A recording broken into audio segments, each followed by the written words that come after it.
Okay, so the PS5 showing at CES was disappointing, to say the least. As I said in my previous video about the subject, all we got was a logo reveal, which wasn't exactly inspiring, and we got very little else. Sony Interactive Entertainment President and CEO Jim Ryan did give us a little more in an interview with Business Insider Japan, though. In the interview, he went over some more of the same ground, talking about numbers again, which wasn't surprising given that this was Business Insider rather than a gaming outlet. But he also touched on some of the, as he put it, unique features of the PS5. Most of them we'd already heard about, such as the solid-state drive and the inevitable improvements to CPU and GPU performance, though there were still no details on how big the improvements will be. He also reiterated the information about haptic feedback and 3D audio, which we'd already heard about, saying that there's no going back once you've experienced the new controller that's coming with the PS5. A bit of a lofty claim, especially given that a lot of players actually turn off Rumble when playing, but I expect a lot of gamers will enjoy it, and I'll certainly try it out. I love all that kind of stuff, as you probably know, and I like playing around with things and seeing how well they work. More interesting was what he didn't say, though, or what maybe he hinted at. Here's a direct quote. "But you know, there are still more unique elements for PlayStation 5 to come that separate it from previous consoles. The bigger differences have yet to be announced." This was interesting, and I do wonder what these bigger differences will actually be. It's also interesting to speculate as to whether these bigger differences are going to be unique to the PS5 or whether they're more generic and come about not so much from design choices as from the opportunities afforded simply by updating to newer hardware. And we know already that the newer hardware should deliver significant improvements. If the latter's the case, though, then these differences could be seen on both next-gen consoles, both the Xbox and the PlayStation 5. And Ryan may have given us a clue here with his wording. He said the changes will separate it, the PS5 that is, from previous consoles. He didn't say it would separate it from the PS4, and that makes me think that perhaps these changes are generic and that they're not specific to the PS5. And look, you know, I might be reading too much into this, but that's the way I'm kind of looking at this.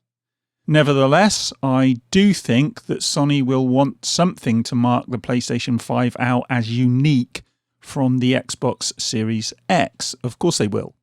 Your guess is as good as mine as to what these differences might be, but perhaps this could hint at the PlayStation 5 looking rather different from the Series X. I hope so. It'll be great to have two high-powered, performant consoles. Performant? Did I actually say performant? Starting to sound like Phil Spencer. But nevertheless, it will be good to see two high-powered consoles that perform well and that, you know, take a wholly different approach to cooling, noise, and aesthetics. Other than that, though, well, I can't see there being too much difference between the two companies' offerings because, as I keep saying, these consoles are going to be constrained by the tech available and the cost of development and the cost of production. And those costs are going to be similar for both Microsoft and Sony. You simply can't get away from that. There is something that I'd like to see on both consoles, though, and it's something we've heard, well, literally nothing about from either of them. We know that both consoles are going to be using solid-state drives, but will these be the only option? What I want to know is whether we can expect to be able to use external USB drives as we can now with the PS4 and the Xbox One X and One S. And if we are able to use USB drives, will the internal solid-state drive cache the external drive to improve loading times for anything installed on that external drive? External drives made owning the PlayStation 4 and the Xbox so much more convenient and well, faster loading times and all the rest of it will be fantastic. I don't want to be replacing the convenience of having most of my games installed and ready to play whenever I choose to play them with faster loading times. I don't want one convenience supplanting another. I want the best of both worlds. And Microsoft may have alleviated an element of this issue by, saying to us that they're going to be using cloud streaming so that while a game is being installed, you'll be able to play it from the cloud. And I do wonder if Sony may offer up a similar solution. It honestly wouldn't surprise me, but I'd still like the option to use a larger hard drive, especially as the assets for newer games are going to mean bigger installs, even than what we saw for something like Red Dead Redemption 2, which was between 99 and 150 gigabytes. Or perhaps both companies will offer us the option to upgrade the internal drives by giving us larger upgrades.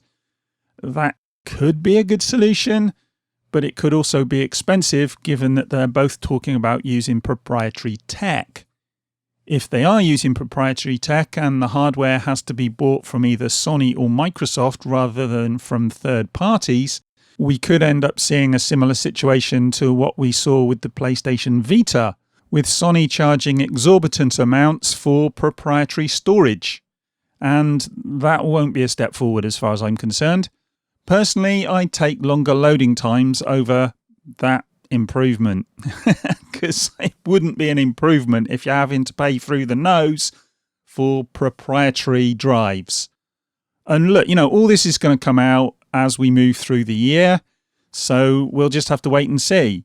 And I'm sure there's more to come, and there's plenty of things I've probably not thought of. We've also heard lots of rumours about full backwards compatibility with, PlayStation 4, PlayStation 3, PlayStation 2, PlayStation 1, and so on and so forth. Maybe we'll get Vita games on the PlayStation 5, who knows. Personally, though, I've already talked about this, and I think that's highly unlikely. We might see a smattering of some of these games, but we're not going to get full backwards compatibility just because of licensing and all that nonsense. But, hopefully we will see some of the games, especially first party. You never know. And if Sony do drop something like that, that will be a big deal, and it will be great for gamers, and it will give Microsoft some competition as regards backwards compatibility.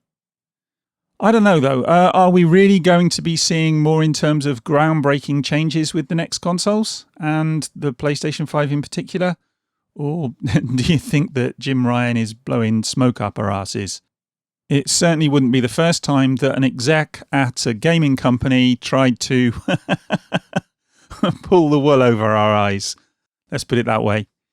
But, maybe we are going to see more stuff. I think we probably will. Whether it's going to be as groundbreaking as Ryan suggests, I doubt it, to be honest. But it is exciting, and I can't wait to see more.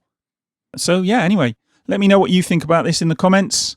Do you think that we're going to see some groundbreaking new developments, or is it just going to be some slightly interesting changes? As I say, let me know in the comments. I'm going to go and grab a cup of tea, and I'll speak to you guys in the next one. Bye.